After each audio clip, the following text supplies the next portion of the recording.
Já estamos de volta com Hora Geral. Aqui ao meu lado, o advogado Joaquim Fernandes, participando no programa desta manhã de sexta-feira, com reapresentação às 4 horas da tarde.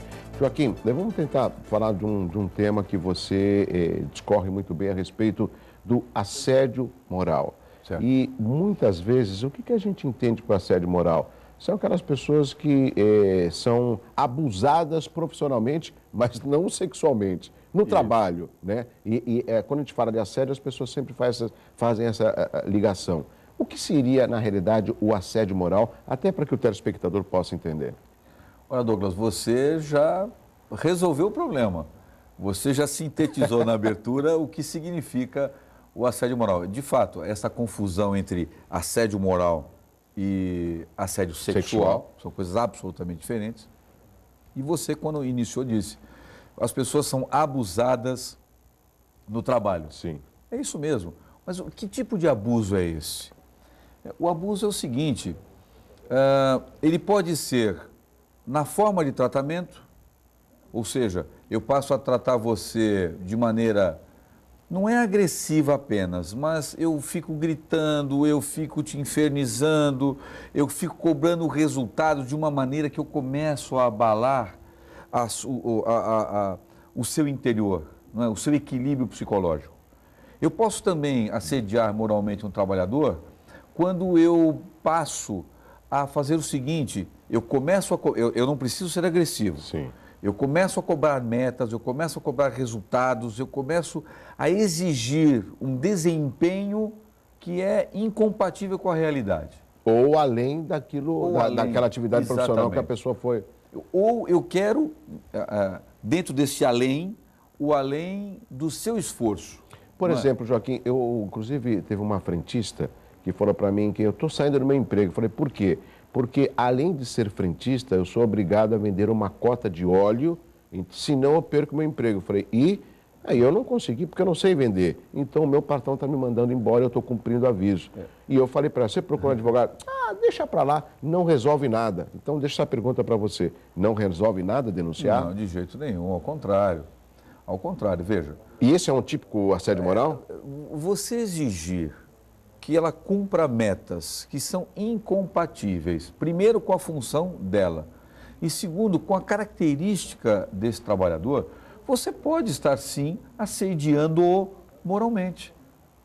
Esta é a questão fundamental no trabalho hoje. Se você pegar todo mundo aí que tem conta bancária, vai ao banco, etc., vez por outra o gerente chega para você e fala assim, puxa, eu preciso fechar uma cota aqui de seguro. Exatamente, essa eu conheço. Eu quero fechar uma cota de seguro, por quê? Porque os bancos, aliás, o assédio moral, ele começa com atividade, dentro da atividade bancária, onde o banco, ele quer que você produza, muitas vezes, fora de um planejamento de realidade. Então, eu quero que você cumpra metas, eu estabeleço um teto que é muito inatingível, perfeito? É um negócio muito distante. E aí eu forço o trabalhador a um desforço e um esforço muito grande e que começa a prejudicar a sua saúde. Joaquim, nesse caso, existem alguns exemplos que você pode até citar aos nossos telespectadores de processos, de pessoas que entraram na justiça e que ganharam? Sim. Hoje o assédio moral... Existe um crescente nesse sentido? Muito. Porque assim, você tem que entender o assédio moral hoje. Claro, tem muita gente que acha que qualquer coisa é assédio. Tem. Tem muita gente que postula dano moral por qualquer coisa. Tem. Nem tudo que eu acho que é um assédio vai ser reconhecido em juízo, até porque depende de provas. Mas a discussão envolvendo o assédio moral, ela passou a está muito intensa hoje na Justiça do Trabalho, muito intensa, em todos os tribunais do país, perfeito? Por quê? Porque as pessoas passaram a reclamar.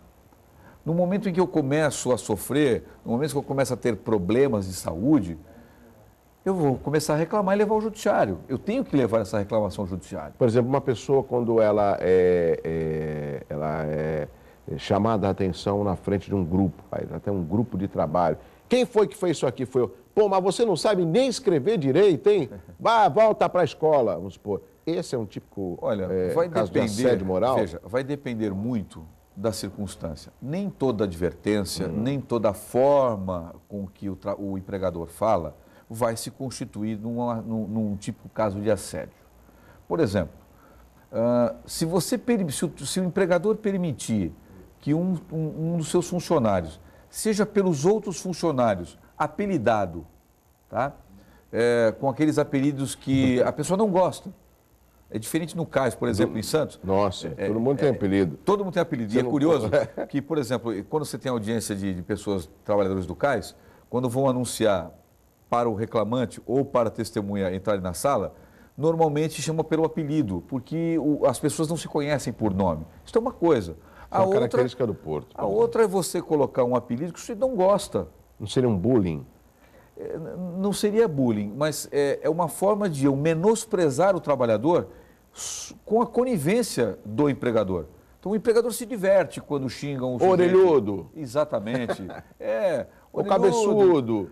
E outros apelidos assim mais graves, e o empregador não faz nada. Isso também é uma forma de eu criar uma figura de assédio ou de dano ao empregado com a conivência do empregador, pela negligência dele não interferir nas relações entre os seus empregados. Qual a atividade profissional que você tenha conhecimento que mais tem reclamação de assédio moral? Seria as instituições financeiras? Eu acho que hoje, começando pelas instituições financeiras e passando por todas as empresas que têm relação direta com produtividade, com produção, com resultado.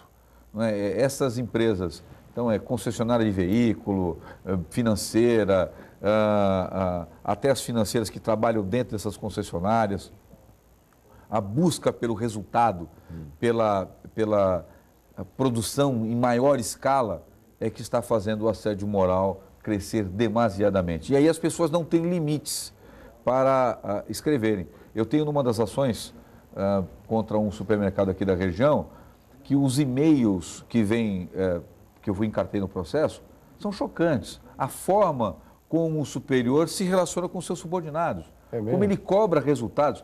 Os e-mails são chocantes, é impressionante. Tanto que houve a condenação desse supermercado e você nota, e o juiz refere a forma de tratamento que é absolutamente agressiva na busca, porque é um supermercado no setor. Na realidade, nem é um supermercado, é um hipermercado. É, né? é um hipermercado. É um grande. É um hipermercado com um setor, especificamente no setor que cuida de cartões de crédito. Esse é um outro problema. Bom, tem pergunta chegando, deixa eu usar a tua câmera aqui, que dá para eu ler melhor aqui, usar a câmera do Joaquim. O Renato Freire, da Biquinha, meu chefe me chamou a atenção na frente dos meus colegas de trabalho. É um assédio moral? Posso processar o meu chefe? Olha, depende muito de como foi feito esse chamar a atenção. Porque, veja, nós também não podemos criar um mundo cor-de-rosa, não é? Não podemos criar um mundo cor-de-rosa, em que o empregador não pode falar nada para o seu empregado. Não é? Porque imagine que um dos câmeras aqui estivesse fazendo alguma coisa absurda. Obviamente, o diretor ia interromper e falar, poxa, isso não pode significar assédio moral. Agora, se este chamar a atenção começa a ser sistemático, ou seja, eu começo a dizer, ô burro, você não está vendo aí que isso está errado? De uma perseguição, ou seja, por que só aquele funcionário, por exemplo? E eu passar a expor o trabalhador sempre, ridiculamente, obviamente, vai ser um assédio moral. E aí o processo não é contra o chefe, é contra a empresa, porque, na verdade, o chefe, o gerente, ele é o representante da empresa. Mais perguntas chegando, o Nogueira Júnior do Guarujá. É público e notório os problemas, deixa eu ver,